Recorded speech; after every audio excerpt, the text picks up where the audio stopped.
So today, first of all, thank you for coming to my talk. We're going to be talking about decentralized protocol ownership. And the name of my talk is Shared Security, Don't Make No Security. My name is George Kubahidze. I'm a smart contract security auditor at Dili, also known as Consensus Diligence more formally. And let's get right into it. So what the hell does that even mean, right? Well, it's a humorous play on the phrase scared money don't make money, which was coined by an American football coach, Billy Napier, when his team made a particularly risky play that actually paid off. And then he made this phrase in the interview or something, and a bunch of his fans got really excited, and they ended up popularizing it. Likewise, it is also popularized by a song by YG. It's a rap song that was in regards to making it financially, where that rapper also mentioned and referred to crypto, ironically. But what I'm trying to get to is that in Web3 security, if we don't leverage, if we don't risk the biscuit a little bit, we actually do reduce our security. Specifically, what I'm going to be talking about today is decentralized protocol ownership.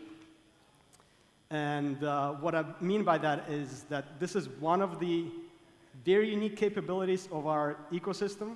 It is something that's uniquely enabled by decentralized ledgers, decentralized computational layers. And if we don't utilize it fully, if we as users, as protocol owners, as in some ways security teams, if we don't decentralize what we create, we not only don't add additional security value that we could add to our users, we actually have additional risk for ourselves and for our users. And specifically what I'm going to be talking about later today for us as developers in the sense of physical security. In other words, if we don't leverage these technologies, we're never going to achieve the ultimate security that we promise to our users. So as a quick overview, what I'm going to be talking about today is we're going to discuss very quickly the approaches to centralized and decentralized protocol ownership. Most of us know pretty much all of them, but we're going to quickly go over them. We're going to go over some of the ways that you can kind of be in between those two polar opposites. And I'm going to refer to a couple of ways that some of the pretty famous projects utilize that. Then to be a little bit more practical, I'm going to mention some of the numbers related to catastrophes in hacks and exploits that are due to simple private key compromises, meaning that the private key was leaked or something like that. And finally, since this is a technical conference, I'm going to actually attempt to numerically evaluate the risks of centralizations for each particular individual involved with a protocol or maybe multisig or something like that. And you'll see what I mean there, because I feel like we as technical people would like to put numbers to these things.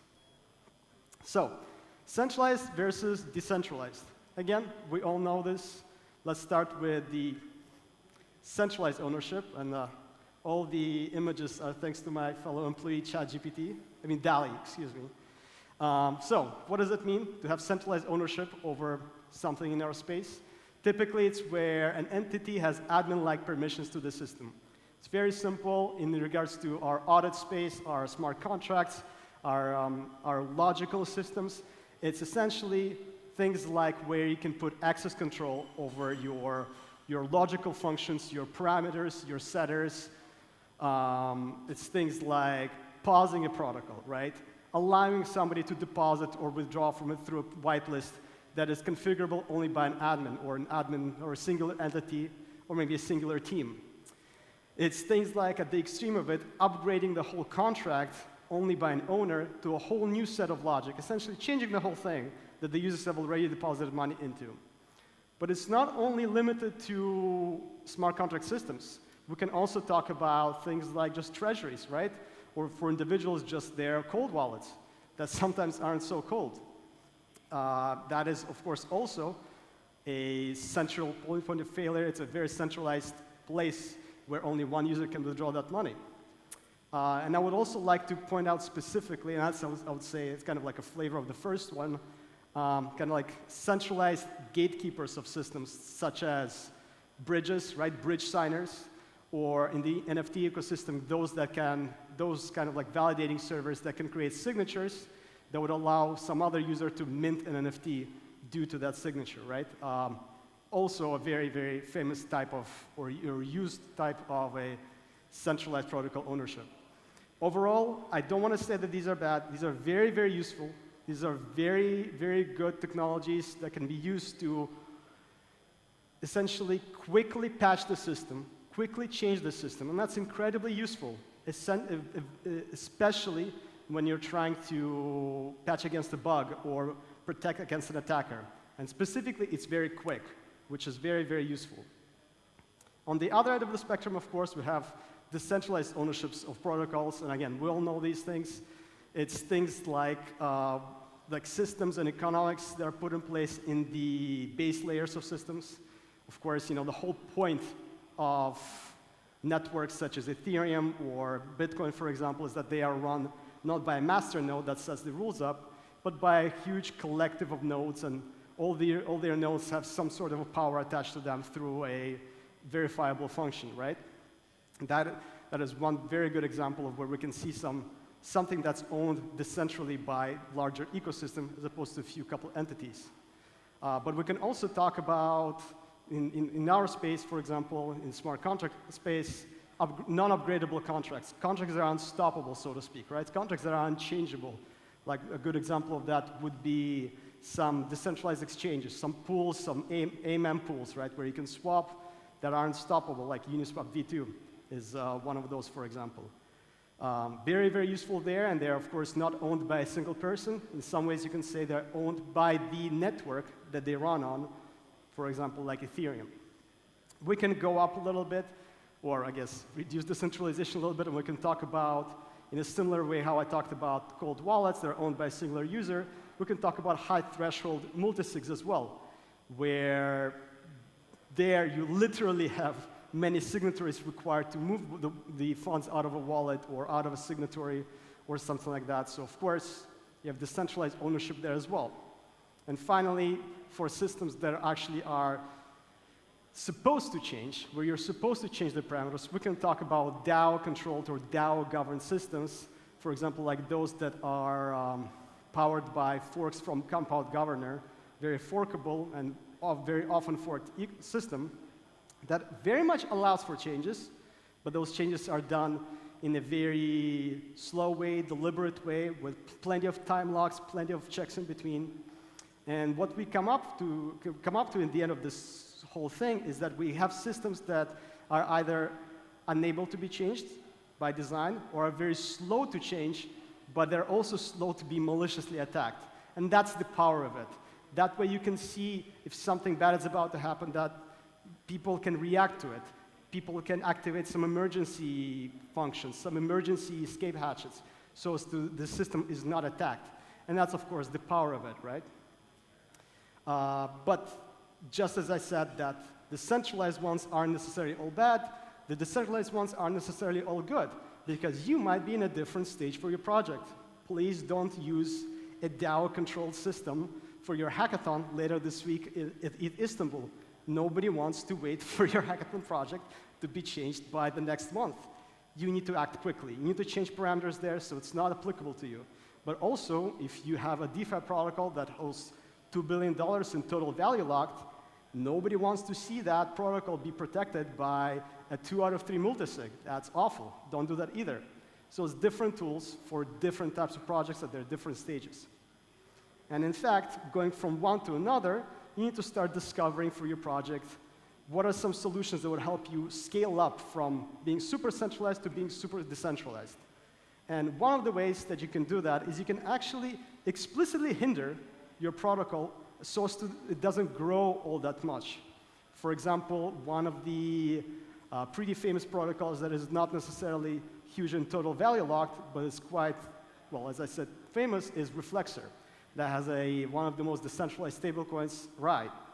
That protocol started out as a beta on Ethereum with a whitelist that allowed only a specific amount of Ether to come into the system so that if there are any hacks, it wouldn't be destroyed, or it wouldn't destroy a huge amount of Ether. It was a small amount with a small amount of users, and your project could also utilize these things to kind of slow down the scale at which it grows so that you can change it, you can apply time locks, you can apply limits on what assets can get in there, you can apply limits as to how many assets can get in there without worrying that it's going to affect a much, much, much larger slice of the pie than what it's really supposed to do.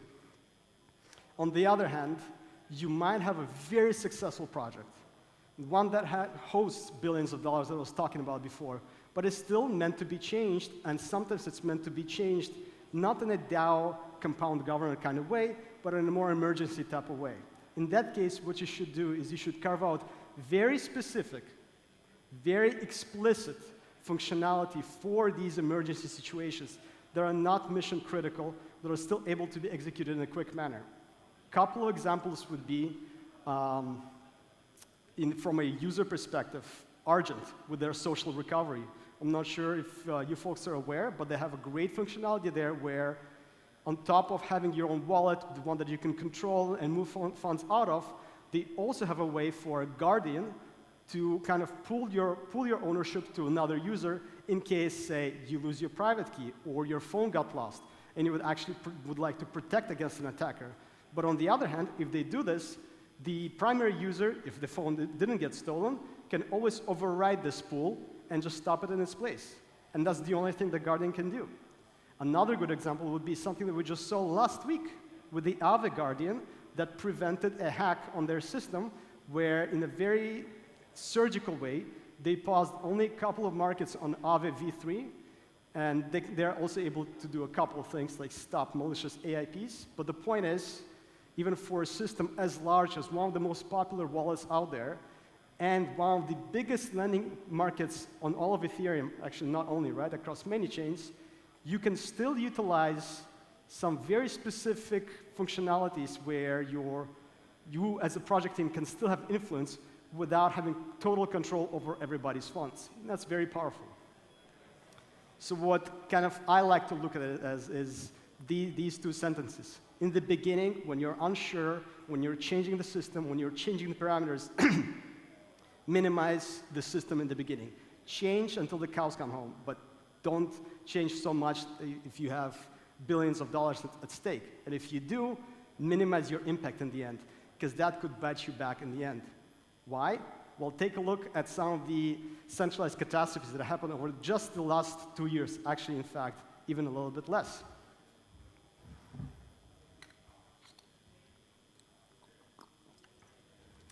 Over $1.5 billion in value have been lost, or hacked, I should say, compromised over the last 2 years due to compromised private keys. Of course, I'm talking about things like exchanges.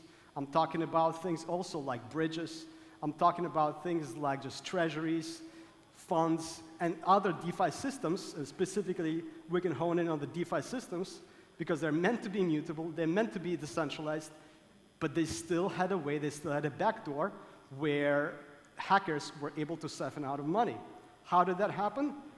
Through compromised private keys, often through phishing, social engineering, and long story short, through the people behind those teams. It wasn't through some logic. It wasn't through some function that wasn't done correctly. No, it was because of the people. And of course, that's the whole point of this ecosystem, that we don't have people as the weak link, but that's what we have. Once the payoff is large enough, you have sophisticated malicious actors going after individuals if it is possible. And trust me, the bigger we become, the more likely it will become. In fact, the whole point of us is that we're trying to take the whole traditional financial system and move it onto DeFi, and that's trillions of dollars. And once that is the money at stake, trust me, malicious actors will seek out the way to try and get that money out. So at the end of the day, with this amount of money at stake, decentralization is simply necessary, the necessary endgame for our large protocols. So you simply cannot afford to have these centralized loopholes in your system that would allow these funds to get hacked. And so on the last couple of slides, and I have just a little bit under a minute left, I would like to introduce you a concept of actually evaluating that risk numerically for you, yourself as a team, your developers, or even as a user. A couple of things I'll quickly go over. I'm not going to read this whole thing, but I would like you to introduce the concept of a coalition. It's a game theory concept. Quite simply, a group of people in a game of n players. And something that's called a characteristic function, which all that is basically the value that specific group of people in the game can extract out of that game. And what I would like us to know about is something called the Shapley value, or the arbitration value. And that is something that can be, through this set of axioms, it's a unique function in every single game that can represent the value of any particular player as far as siphoning out the money of that whole ecosystem. And basically, I would like to leave you guys with these two examples. A very simple multisig, 2 out of 3 securing X amount of dollars. As you might expect, common sense says that Shapley value of each signer will be 0.33 repeating times the amount of dollars. Makes sense. But if we just add token governance on top of that multisig, let's say you have 10 more token holders, just token holders, and if they have 6 token holders being able to actually propose a proposal that those 2 out of 3 signers can sign on, suddenly the signer's Shapley value decreases by more than 2 times. And you can look at this Shapley value as the incentive an attacker would have to attack each individual user. The whole point of this being that you, as a developer, not only need to think about increasing the TVL and the success of your system, but minimizing your team's Shapley values. Because if you don't, quite frankly, you paint a target on your developers' backs. That's about all I have for today, and I already went a little bit over. Thank you all very much. If you'd like to connect with me, chat with me, or just troll at me, there's my Telegram and my Twitter, and yeah, thank you for listening to my talk.